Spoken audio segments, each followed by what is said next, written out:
Ǹjẹ́ mo tún kí yín bí ẹ ti ń wò wá o? Ọ̀dẹ̀ Òdùnbí Olúwatóbi lọ́ba Fásùgbà lórúkọ mi.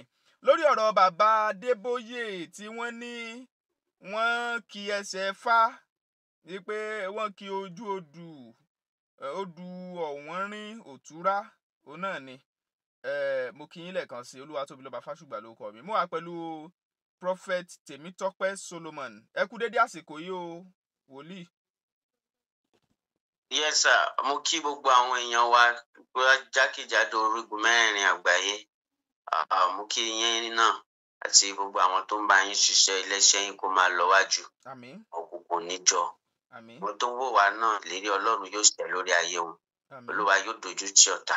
Àmín. Bẹ́ẹ̀ ló máa rí ní orúkọ Jésù Kristi. Àmín. Tọ́ gẹ́gẹ́ bí wòlíì àti ìránṣẹ́ Ọlọ́run, wọ́n ní bàbá Adébóyè bí wọ́n ṣe rọ ọba Ghandi nínú ọ̀rọ̀ àmọ̀ràn wọn kan tí wọ́n fi sọ̀rọ̀ ọ̀tàn kan tí wọ́n sì ní bàbá àgbà kan wípé wọ́n fún ẹnìkan tó fẹ́ jọba ní àmọ̀ràn. Mo pé ti wo fídíò yẹn. Ṣé a fẹ́ sọ pé bàbá Adébóyè wípé lóòótọ́ ni wọ́n ki ẹsẹ̀ fá?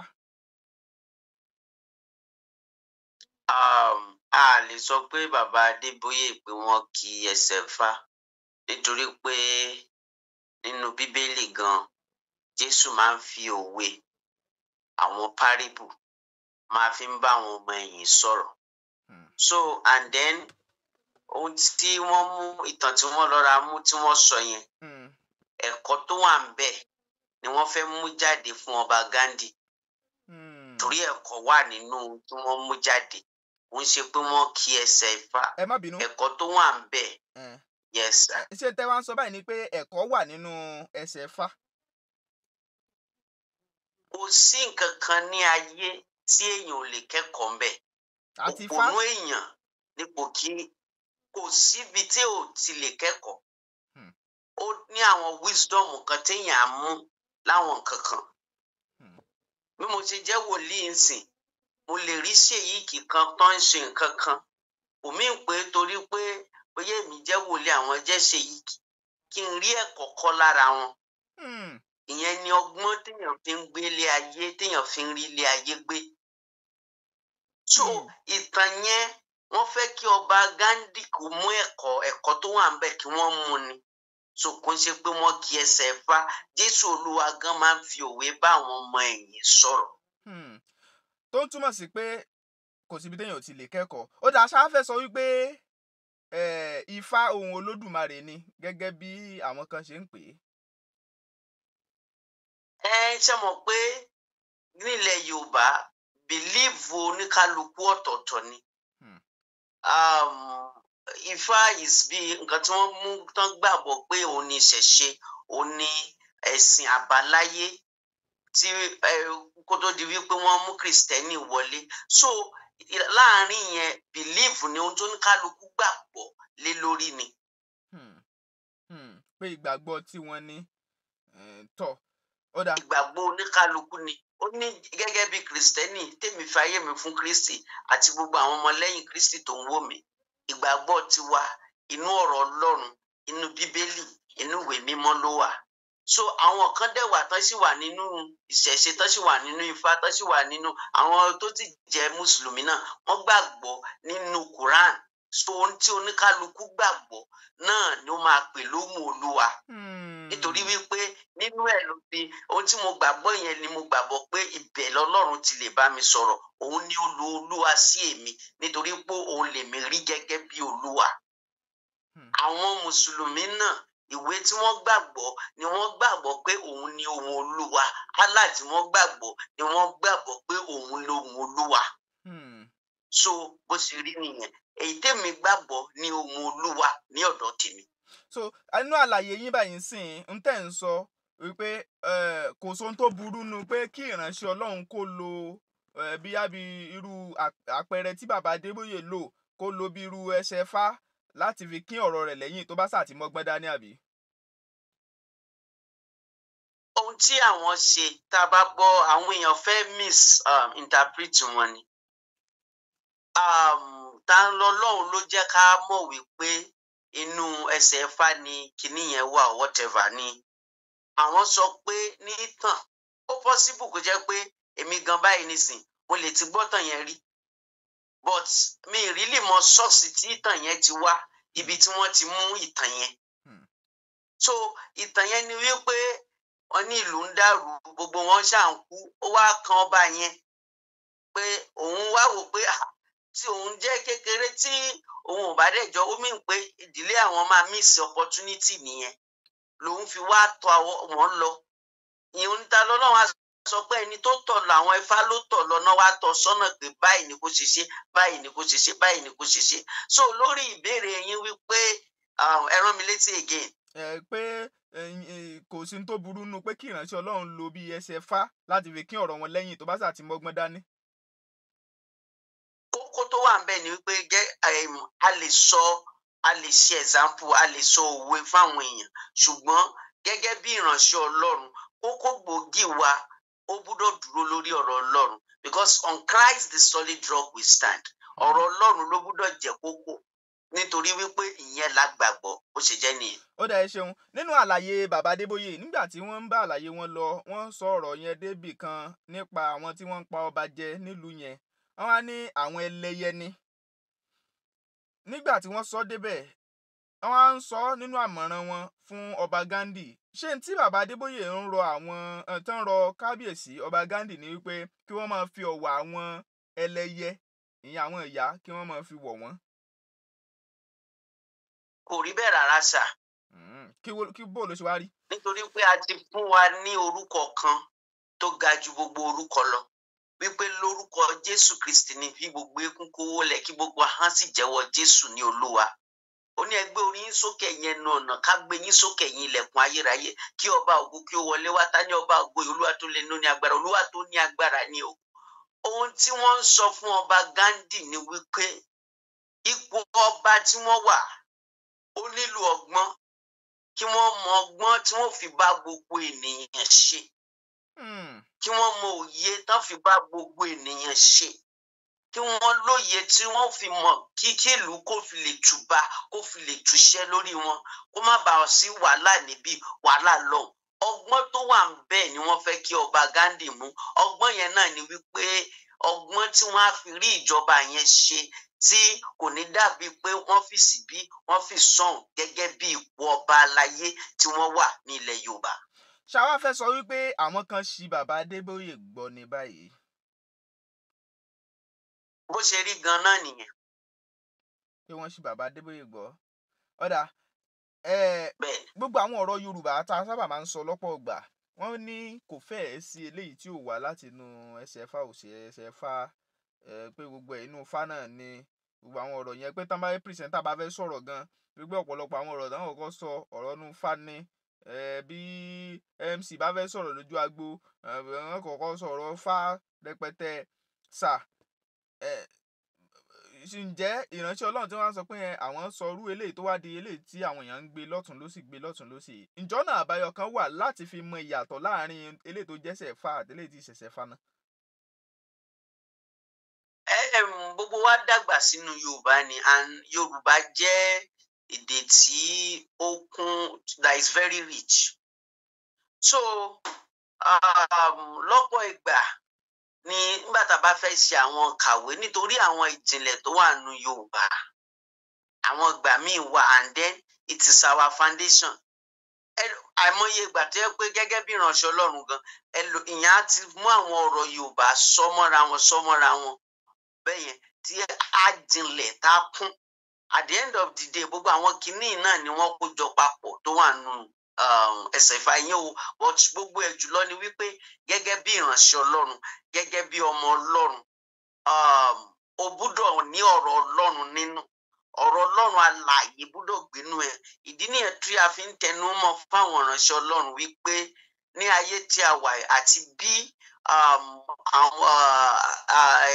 ìjà ti dé sí ìpèníjà kí n lo the word ìpèníjà tó fi jẹ́ wípé ó ti dé sí ìyìn rere oríṣiríṣi náà gbógun ti ìyìn rere báyìí ìyẹn ni ó fi wá jẹ́ pé ìránṣẹ́ Ọlọ́run ó gbúdọ̀ jiná dáadáa ó yè kooro nínú ọ̀rọ̀ Ọlọ́run kó mọ ohun tó yẹ kó sọ lórí àga wàásù àti èyí tí ò yẹ kó sọ nítorí ayé táwọn á ń sìn tí èèyàn bá sọ àwọn nǹkan kan iná ló ń gbaṣọ lára ewúrẹ́ ẹ mọ̀ pé normally Yorùbá iná náà ni ó gbaṣọ lára ewúrẹ́. bẹ́ẹ̀ni nígbà bá sọ ná lọ́bi fárun ẹ̀ kú.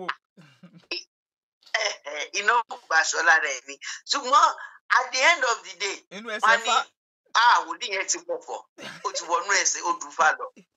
so bí so bí àwọn kinní yẹn bó ṣe rí nìyẹn so ibi tó wá ṣe sí fún àwọn ìránṣẹ́ Ọlọ́run báyìí ni wípé jẹ́ kí ọ̀rọ̀ Ọlọ́run kó jiná lẹ́nu ẹ̀ mọ ọ̀rọ̀ Ọlọ́run torí ìránṣẹ́ Ọlọ́run míì kò mọ ọ̀rọ̀ Ọlọ́run rárá àtọ̀ tó bá máa sọ̀rọ̀ mẹ́wàá gbogbo àwọn nǹkan bẹ́ẹ̀ yẹn ló máa sọ iná ló ń ṣe kinní kan èyí tó ń dá lẹ́nu ẹ̀jẹ̀ ń dá nígbà tó bá ti sọ gbogbo kinní yẹn àwọn ọmọ ọjọ́ gan wọn ò ní mọ tí Bíbélì sọ ọmọ ọjọ́ ẹlòmíì ò mọ John 3:16 ọmọ ọjọ́ ẹlòmíì kò mọ̀ pé a ti fún wa lórúkọ kan tó ga ju gbogbo orúkọ lọ torí wọn ò bá lẹ́nu bàbá àwọn ìránṣẹ́ Ọlọ́run wọn ò bá lẹ́nu wòlíì wọn àfi àwọn ìjìnlẹ̀ Yorùbá so àwọn ìpèníjà yẹn dẹ̀ máa ń wà especially fún àwọn ìránṣẹ́ Ọlọ́run tó yẹ pé bóyá mi sọ pé ìwé kíkà lọ́lọ́run fi ń lòyàn ẹlòmíì ò ní orí ọ̀fẹ́ yẹn láti kàwé ẹlòmíì ò tiẹ̀ lórí ọ̀fẹ́ yẹn Yorùbá gan kò lè kà Ọlọ́run dẹ̀ pé nínú agbo ilẹ̀ Yorùbá wa ń bì èdè Yorùbá ló fi dàgbà language yẹn ẹ bá lẹ́nu ẹ̀ kò possible. so àwọn kinní yẹn ló ń ṣẹlẹ̀ tó dẹ̀ jẹ́ pé time tá a wà tí ìránṣẹ́ Ọlọ́run bá lọ ra sọ̀rọ̀ kékeré wọ́n máa gbé bó ṣe rí nìyẹn. ẹ má bínú ṣé tẹ wá ń sọ báyìí nípa ọ̀rọ̀ ìjìnlẹ̀ Yorùbá tẹ̀ ń sọ yìí ni wípé gẹ́gẹ́ bí ọmọ Yorùbá tó dẹ̀ jẹ́ bóyá bí wòlíì ìránṣẹ́ Ọlọ́run kó má máa lo àwọn ìjìnlẹ̀ Yorùbá yẹn láti fi wàásù tàbí sọ̀rọ̀ mọ́ torí wọ́n á tà àwọn ẹ̀ sí nǹkan mi àbí. ohun tí mò ń sọ ni pé ọmọ Yorùbá ni wá á sọ Yorùbá torí even gan béèyàn bá ń gbàdúrà ó láwọn àdúrà kan tẹ́ pé mi ò lè really articulate ẹ̀ dáadáa ní English ní bó ṣe wà nínú ẹ̀mí mi òde Yorùbá yìí náà ni mo lè fi gbé jáde tó máa ní kìmí tó máa nítumọ̀ dáadáa but the standpoint is gẹ́gẹ́ bí ìránṣẹ́ Ọlọ́run Bible passage mélòó ló mọ̀ ìránṣẹ́ Ọlọ́run mi ibẹ̀ ẹ̀yin náà ti interview ẹnìkan rí tó ní wọn kọ Bíbélì fún wòlíì so irú ìránṣẹ́ Ọlọ́run yẹn kò sí ni àwọn ẹsẹ̀ yẹn máa bá lẹ́nu ẹ̀ àwọn ọ̀rọ̀ yẹn máa bá lẹ́nu ẹ̀ irú àwọn ìyẹn bẹ́ẹ̀ yẹn àwọn ọmọ ìjọ wọn kí náà fẹ́ breed on. Bíbélì sọ pé ó ní kò sí àfọ̀ṣẹ kan tí ó ràn Jákọ́bù Numbers 23 tabaka 8 kò sí tabatuka Isaiah 44:25 or so tabaka ó ní no diviner no gbogbo ẹ̀ bẹ́ẹ̀ yẹn no sorcery no gbogbo ẹ̀ bẹ́ẹ̀ yẹn Numbers tabaka so ó ṣàlàyé ṣùgbọ́n ọmọ ìjọ ẹlòmíì kò mọ pé gbogbo àwọn nǹkan bẹ́ẹ̀ yẹn gan wà nù Bíbélì kò mọ̀ nítorí wípé ìránṣẹ́ Ọlọ́run ẹ̀ wòlíì ẹ̀ àwọn òǹkà Bible tiwọn. so ohun tí èmi fẹ́ fi rọ àwọn Kìrìsìtẹ́nì báyìí ni wípé ẹ jẹ́ ká padà sínú ọ̀rọ̀ Ọlọ́run nítorí wípé ọ̀rọ̀ Ọlọ́run ṣiṣẹ́ ó lágbára ju ohun gbogbo tó kù lọ. Ó ní ọ̀rọ̀ Ọlọ́run mú ju ìdàkídà olójú méjì lọ. Ó ní Hebrew sọ, ó mú ju ìdàkídà olójú méjì lọ 4:12. Ó mú so ọ̀rọ̀ yẹn ṣiṣẹ́. Psalm 29 ó ní òun Olúwa ní agbára, ó ní ọlá ńlá, ó fagi Kédárì tí Lẹ́bánónì ya, òun Olúwa ń ya ọwọ́ iná. Ẹlòmíì bó bá fẹ́ sọ̀rọ̀ kò mọ ọ̀rọ̀ Ọlọ́run tó lè sọ. Bẹ́yẹn àwọn ọ̀rọ̀ kan ni mo ti mú jáde yẹn pé ohun Olúwa nágbára ó ya ọwọ́ iná ó fa Kédárì tí Lẹ́bánónì ya kí wá ní òkè nítorí pé ohun Olúwa ń ya ọwọ́ iná mú pàṣẹ gbogbo tó dúró níwájú ẹ̀ kówó lulẹ̀ ṣùgbọ́n ìránṣẹ́ Ọlọ́run mi kò mọ kó wà nù Bíbélì ọ̀tọ̀ nìkan tó máa sọ. So bó ṣe rí nìyẹn nítorí wípé kò kì í ṣí Bíbélì wò kò mọ ohun tó wà nínú ẹ̀ so ohun tí ọ̀rọ̀ yẹn pè wá sí gẹ́gẹ́ bí èmi rí gẹ́gẹ́ bí ìpèníjà sí gbogbo ìránṣẹ́ Ọlọ́run wípé ayé táwọn á sìn it is time of persecution sí ìjọ Ọlọ́run so a gbọ́dọ̀ dúró dáadáa, a gbọ́dọ̀ jẹ́ káwọn èèyàn mọ ọ̀rọ̀ Ọlọ́run. Ẹ mọ̀ pọ̀pọ̀lọpọ̀ online àdúrà wọ́n kàn máa gbàdúrà yẹn lọ ni wọ́n máa gbàdúrà yẹn lọ ni wọ́n lè má ṣí bible passage kan tán fi máa gbàdúrà tán. Ẹlòmíì ò mọ ibi tó sọ pé ìpọ́njú kì yóò dìde lẹ́ẹ̀kejì, kí lẹ́yìn gbèrò sí Olúwa, Olúwa yóò ṣe ìparun dé òpin. Ẹlòmíì ò mọ̀ pé ó wà nínú Bíbélì. So ó ní àwọn nǹkan kan tó bá dojú kọ, bóyá ẹnìkan dojú ìjà kọ ẹ, kò ní kí lẹ́yìn gbèrò sí Olúwa, ọmọ Olúwa lèmi, ọmọ ẹ̀ ni mo jẹ́, ó ti fẹ́ jẹ́ ẹ̀rà mi padà. Nítorí náà kí lẹ́yìn gbèrò sí mi, Olúwa yóò ṣe ìparun dé òpin, ìpọ́njú kì yóò dìde lẹ́ẹ̀kejì. Ọ̀rọ̀ Ọlọ́run ni mo sọ yẹn. Mo ti lo ọ̀rọ̀ láti fi tako àyájọ́ kí àyájọ́ òkùnkùn lórí ayé mi. Ṣùgbọ́n ìgbà tí ò bá ti sí ọ̀rọ̀ tó yè koro nínú ayé ìránṣẹ́ Ọlọ́run, àwọn nǹkan bẹ́ẹ̀ yẹn a máa rí mú ọ̀bàjẹ́. At the end of the day, wọ́n á sọ fún wa wípé odù Ifá là ń lò nínú ìjọ. Ìgbà tí Tani Olohun sọ̀rọ̀, wọ́n ní àwọn gbóríyìn fún bàbá Adébóyè pé wọ́n tiẹ̀ lo ọ̀rọ̀ yẹn. Nígbà ṣùgbọ́n ìjọ mi tàn bá ti wá ń lo irú àwọn ọ̀rọ̀ bẹ́ẹ̀ kí wọ́n máa reference, àníkẹ́ni kan tó ń pè ní reference bí irú ilé ìtẹ̀ṣẹ́ ń sìn tẹ̀ ń sọ̀rọ̀ ẹ wà reference sínú Bíbélì. Ìpín kan jọ kan máa reference náà sínú Ifá o pé Ifá báyìí ló sọ nǹkan báyìí tàbí kan sà máa reference ṣáá fẹ́ sọ pé pẹ̀lú tí Tani Olohun sọ yẹn.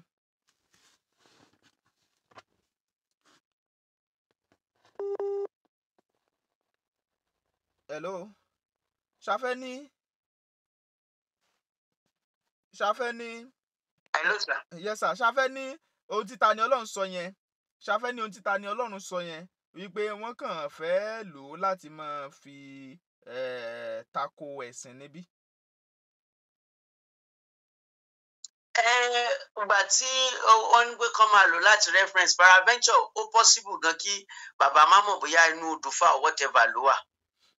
Because for example now, nígbà tí èmi wà ní secondary school tá à ń ṣe Yorùbá, àwọn kinní kan báyìí wọ́n kọ́ wa nú Yorùbá tí a dẹ̀ lọ lé onífá tí ojú odù mẹ́rìndínlógún àbí nǹkan kan tá a kọ nóòtì. Yorùbá nóòtì Ọlọ́run ló mọye 60 higher education tá a fi kọ gbogbo odù fáńgbà náà. So gbogbo àwọn kinní yẹn ẹ imagine kí n fọkàn sí kí n má lọ school kọ́lọ́run wá pè mí, àwọn ọ̀rọ̀ yẹn máa wà lẹ́nu mi. So pé bóyá kan reference ibi tó kọ, ẹ mọ̀ pé bí ẹni tí mo rí Ta Lọ́lọ́run sí, mo rí gẹ́gẹ́ bí ẹni tó ń jà fún ohun tó gbàgbọ́ nínú ẹ̀. Wọ́n máa ń pè àwọn Kristẹni náà ní yes, tẹ́ pé ohun tí wọ́n gbàgbọ́ nínú ẹ̀ náà ń jà fún.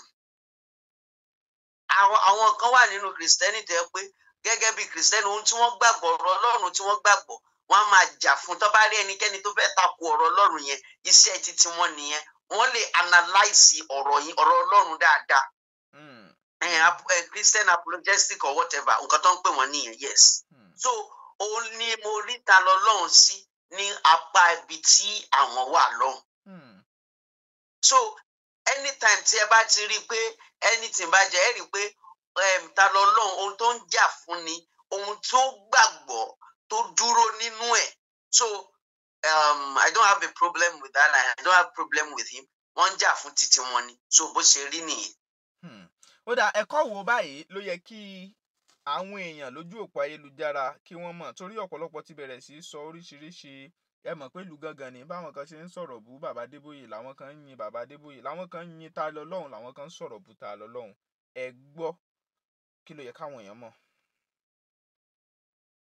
Àwọn tó gbàgbọ́, of course, àwọn tó gbàgbọ́ nínú Ifá or whatever tí wọ́n dẹ̀ sì ń worship ẹ̀, wọ́n máa yin Ta Lọ́lọ́run. Àwọn tó dẹ̀ gbàgbọ́ nínú ẹ̀sìn Kristẹni, wọ́n á sọ pé kò rí bẹ́ẹ̀, wọ́n á yin bàbá Adébóyè. Ohun tèmi gẹ́gẹ́ bí ìránṣẹ́ Ọlọ́run tí mo fẹ́ bá àwọn èèyàn sọ ni wípé a ti fi hàn ìwọ ọmọ ènìyàn. So ó wá kù sí ọwọ́ oníkálukú èyí tó fẹ́ gbà. Gẹ́gẹ́ bí ìránṣẹ́ Ọlọ́run, ọ̀nà náà tó ṣe gbòòrò ó ń lọ sí ìparun, tóró yẹn ló lọ sí ìyè. Ohun tí mò ń kọ́ àwọn èèyàn gẹ́gẹ́ bí ìránṣẹ́ Ọlọ́run ni pé regardless of ohun gbogbo tó ṣẹlẹ̀ láyé báyìí tí ó dẹ̀ tún máa ṣẹlẹ̀ tí á dẹ̀ tún máa rí sí nítorí pé ọ̀pọ̀lọpọ̀ ìránṣẹ́ Ọlọ́run gan ti já Ọlọ́run kulẹ̀ tí Ọlọ́run mọ̀ọ́mọ̀ fi àyè gba àwọn nǹkan kan. Ṣé ìránṣẹ́ Ọlọ́run tó ń bá ọmọ ìjọ sùn tó fọmọ ìjọ lóyún tó lọ ṣẹ́ oyún fún ọmọ ìjọ, àwọn tó wà nínú ìjọ yẹn ṣé wọ́n fẹ́ gbàgbọ́ pé Jésù lolúwa mọ́? Àbí ọ̀dọ́bìnrin tí wòlíì ti kọ́kọ́ fún níbi 3 rands kó tó lọ sórí pẹpẹ nírọ̀lẹ́ tó tún rí i pé bàbá tún ṣáná sí wọ́n tún ríran ju tàtẹ̀yìnwá lọ. Ṣé kò ní máa dáùtù wípé ṣé Ọlọ́run náà dẹ̀ ló sì ń lo bàbá yìí àbí nǹkan míì ni bàbá yìí sì ń lò? So tí ohun tó ń ṣẹlẹ̀ ọ̀pọ̀lọpọ̀ ohun tó ń ṣẹlẹ̀ ni pé àwọn nǹkan kan ti bàjẹ́ tí àwọn èèyàn ti fall victim tí wọ́n wá rí ẹni sọ̀rọ̀ wọn fún. So tí anything bá jáde lórí afẹ́fẹ́ kíákíá náà connect mọ́ wípé Christianity ò rí nǹkan báyìí ò real nǹkan báyìí ò real, but the truth remain the truth. Kò sí nǹkan kan tí a lè ṣe lòdì sí òtítọ́ àfi fún òtítọ́. Jésù ni Olúwa, báyé fẹ́ bí ayé kọ̀, Jésù ni Olúwa. Ó nìkan ní ọ̀nà ìyè, kò sí ọ̀nà níbòmíràn. Bíbélì wípé ó ní ìmọ́lẹ̀ náà tàn, òkùnkùn kankan kò sì lè borí ẹ̀. Títí tí Jésù yóò fi dé, táyé yóò fi parẹ́, àbí tí ẹnikálukú ó fi parí eré ìje ẹ̀ láyé bóyá pẹ̀lú ikú ni or whatever. Wọ́n máa gbógun ti ìyìn rere ni. Ṣùgbọ́n nǹkan tó wà ńbẹ̀ náà ni wípé Jésù wà síbẹ̀. He is the same yesterday, today and forever. Ohun tí wọ́n gbàgbọ́ ni kó gbàgbọ́. Ẹ rí i pé mo máa ń tẹnu mọ́ nǹkan kan lórí fọ́nrán yìí wípé má jẹ́ kí ìgbàgbọ́ ẹ dá lórí ìwà àti ìṣe ìránṣẹ́ Ọlọ́run tó gbàgbọ́. Má jẹ́ kí ìwà àti ìṣe your standard àbí ohun tó pé nǹkan tí ìrànlọ́sọ Ọlọ́run míì ṣe ló máa determine bóyá màá gbọ́ Ọlọ́run gbọ́, bóyá Ọlọ́run tó fi hàn mí fake ni. Mo fẹ́ káwọn èèyàn kan mọ nǹkan kan lónìí torí ìbéèrè tẹ béèrè ni o. Ìyàtọ̀ wà nínú ẹ̀bùn àti ìwà bí Ọlọ́run. There is a difference between gifts and character of Christ. Ọ̀pọ̀lọpọ̀ lónìí ẹ̀bùn ṣiṣẹ́ nú ẹ̀ ṣùgbọ́n kò sí ìwà àti ìṣe Kristi nú ẹ̀. Irú wọn ló ń ba ayé jẹ́, irú wọn ló dẹ̀ pọ̀ láyé. So nígbà tí ẹ̀dẹ̀ rí wípé ẹ̀bùn yẹn wà ń bẹ lóòótọ́ ṣùgbọ́n ó ti yà kúrò lọ́nà Ọlọ́run. Gbà tó ti yà kúrò lọ́nà Ọlọ́run tó dẹ̀ sì fẹ́ máa ṣe bí akọni tàtijọ́. Òun náà fẹ́ máa ṣe bí Sámsónì alágbára.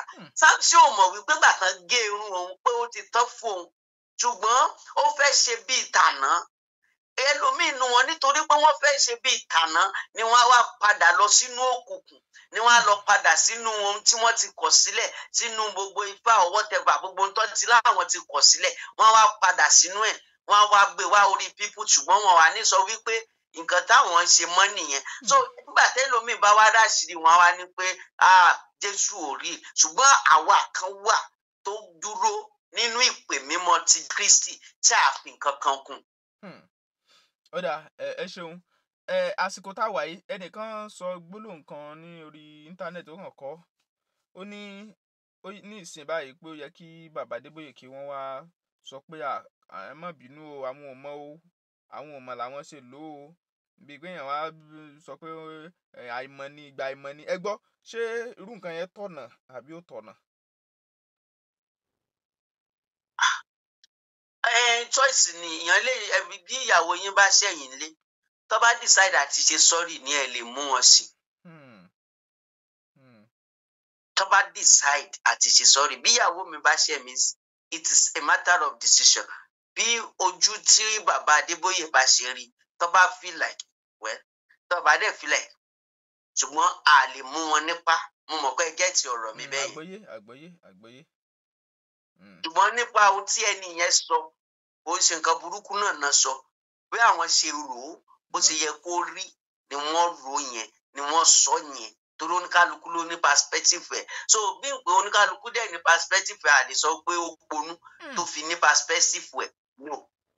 A lè sọ pé ó sì sọ tó bó ṣe bí òun ṣe ronú ní àkóríta yẹn pé bó ṣe yẹ kó rí rè òun nìyẹn. So bó ṣe rí nìyẹn. Tó ẹ ṣeun. Prophet Tèmítọ́pẹ́ Solomon, fáwọn èèyàn lámọ̀ràn ní ṣókí ká lè máa yọ̀ǹda yín lórí ètò. Mo fẹ́ sọ̀rọ̀ àsọtẹ́lẹ̀ yìí. Olúwa bá mi sọ̀rọ̀ níbi 2-3 days ago. Olúwa sọ fún mi pé bàtà fi wọ August ìṣípò rọ́pò yóò wà. There will be more replacements káàkiri. Àwọn kan máa pàdánù ipò tí wọ́n wà, ẹlòmíì á bọ́ síbẹ̀. Bẹ́ẹ̀ni, ní ọ̀rọ̀ olóṣèlú láàrin àwọn lọ́balọ́ba, in fact, for the next 3 months, a máa rí August, September, October, 1 November gan. Ìṣípò ọ̀rọ̀pọ̀ yóò pọ̀. Ìkejì, Olúwa bá mi sọ̀rọ̀ lórí ìpínlẹ̀ Èkìtì. Kí àwọn ààbò kó dájú lójú ọ̀nà yẹn nítorí àwọn agbénipa. Olúwa ní ká gbàdúrà gidigidi.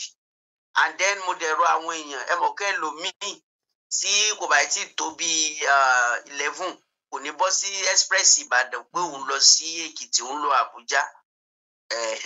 Àwọn ìrìn àjò yẹn léwu nírú àkókò yìí o. Olúwa ní kóníkálukú kó kéèsára. Olúwa ní wọ́n fẹ́ ṣiṣẹ́. In fact, ká ṣàgbàdúrà fún Èkìtì ká má bàa rí àwọn pé èèyàn ń lọ ìrìn àjò kò débi tó ń lọ, mọ́tò kò dẹ́ ṣe pé mọ́tò l'accident, at the end of the day kò padà, ó jẹ́ wípé ó bọ́ sí ọwọ́ àwọn agbénipa. So láàrin mo fẹ́ rọ ìjọba kí wọ́n jẹ́ kí ààbò wa kó túnṣe sí. Àwọn ọlọ́pàá tó máa ń dúró sọ́nà kó má jẹ́ pé ọ̀tọ̀ ni nǹkan tán máa dúró fún, kó jẹ́ pé lóòótọ́ ààbò náà ń dúró fún, kò ṣe pé kán máa dúró fún ti ara wọn. Ẹ mọ̀ pé ẹ ti understand nǹkan tí mo sọ, orí Nàìjíríà la wà. So bó ṣe rí nìyẹn. Olúwa kó ràn wá lọ́wọ́, ṣùgbọ́n a nílò ààbò gan lórílẹ̀‐èdè. Ká gbàdúrà fún Èkìtì, ohun tí mo rí níwájú wọn ní ìlú yẹn náà nìyẹn. And then mò ń tẹnu mọ́ Ọ̀gbẹ́ni Adélékè kan múra o, kò tí ì show of second time wọn yìí ò show o, kò show o, kò show kankan o, kò show kankan o, kò síbi tó show sí o, kò show rárá o. So bó ṣe jẹ́ nìyẹn. Ó dáa, ẹ ṣeun àmọ̀rírì. Ẹ ti fáwọn èèyàn lámọ̀ràn, ẹ fi nọ́mbà yín síta torí ẹlòmíì fẹ́ pè yín, ẹlòmíì fẹ́ kàn sí yín. Báwo náà ṣe máa pè yín? Bóyá ẹnìkan tiẹ̀ gbọ́ mi báyìí, ẹ má bínú sá, bóyá ẹnìkan gbọ́ mi báyìí, ó wù ẹ́ láti fàyè ẹ̀ fún Kristi, gbà gẹ́gẹ́ bí Olúwa àti Olùgbàlà. It's sweet to serve the Lord. Má wo gbogbo ohun tó ń gbọ́ káàkiri, òun náà sì ní ọ̀nà yìí. Kò jẹ́wọ́ ẹ̀ gẹ́gẹ́ bí Olúwa àti Olùgbàlà. Gbà pé ó kú ó sì jíǹde ní ọjọ́ kẹta. Yóò wọnú ọkàn rẹ, yóò fún ẹ ní ẹ̀mí mímọ́. Ó dẹ̀ lè pè mí láti lead ẹ sí Kristi. Olúwa yóò wà pẹ̀lú ẹ. Orúkọ mi ò yí padà, Prophet Tèmítọ́pẹ́ Solomon. 08116038917 08116038917. Kí iléeṣẹ́ ìkó máa lọ síwájú sí. Gbogbo ẹ̀yin tẹ́ gbọ́ mi pátápátá tí ẹ dẹ̀ tún wo fọ́nrán yìí lórúkọ Jésù Kristi, ìyanu Ọlọ́run kó ṣẹlẹ̀ nínú ayé yín. Torí pé orí fọ́nrán yìí wò, Olúwa máa fi àmì hàn pé ìránṣẹ́ Ọlọ́run tòótọ́ ló wò. Ìrí á dẹ̀ tẹ̀ lọ́wọ́ lórúkọ Olúwa ní orúkọ Jésù Kristi. So ẹ ṣeun. Ẹ tún nọ́mbà yín pè lẹ́ẹ̀kan sí. 08116038917. So ẹ ṣeun. Ó dìgbà kan náà. Ẹ̀yin èèyàn wa, ọ̀rọ̀ rèé o. Ìlú gángan sì ni. Wọ́n ní bó kọjú sẹ́nìkan yìí ni ó kọ sẹ́lòmíì. Ẹ já mèrò yín ní comment section yẹn. Kẹ́ ẹ share fáwọn ẹlòmíì. Ẹ jẹ́ kí àwọn náà kí wọ́n rí, ká sì jọ kẹ́kọ̀ọ́ nínú ẹ̀. Olúwatóbilọ́ba Fásùgbà ló kọ mi o. Bẹ́ńbẹ́yẹ́kẹ́ lẹ̀ ń pè mí lónìí. Ẹ ti wo ló ní bẹ́ńbẹ́yẹ́kẹ́, ẹ máa share ẹ̀ fáwọn ẹlòmíì ló ní bẹ́ńbẹ́yẹ́kẹ́.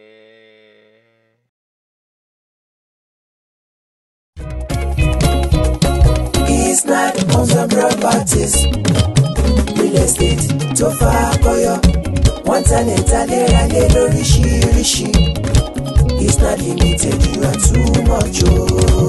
Ẹni bá mọ̀nà ló yẹ ká tẹ̀lé, kó lè fi wá mọ̀nà. Isnad ló ní industrial land ó ń bẹ níbí. Bẹ́ẹ̀ fẹ́ ṣe commercial farming ẹ má bọ̀ wá. Àní bẹ́ẹ̀ fẹ́ ralẹ̀ láti ṣe real estate. Àbò fẹ́ ní mọ̀ nípa bó ti ṣe, ìrọ̀rùn ló bá dé nílé iṣẹ́ tiwa. Isnad Homes and Properties, ó dá wọn yọ ẹjọ́. Ilẹ̀ fún ilé gbígbé ń bẹ lọ́pọ̀ yanturu. Bẹ́ẹ̀ bá wà dòwò pọ̀ pẹ̀lú ìfọkànbalẹ̀ ni. Torí agbóhùnjẹjọba àtúnjọ lóòótọ́. Torí náà let's build future through real estate. Jẹ́ ń gbọ́ Isnad Homes and Properties. Yeah. real estate tó fakọyọ wọ́n talẹ̀ ralé lóríṣiríṣi tó jójúlówó. It's not limited, you are too much. Oh.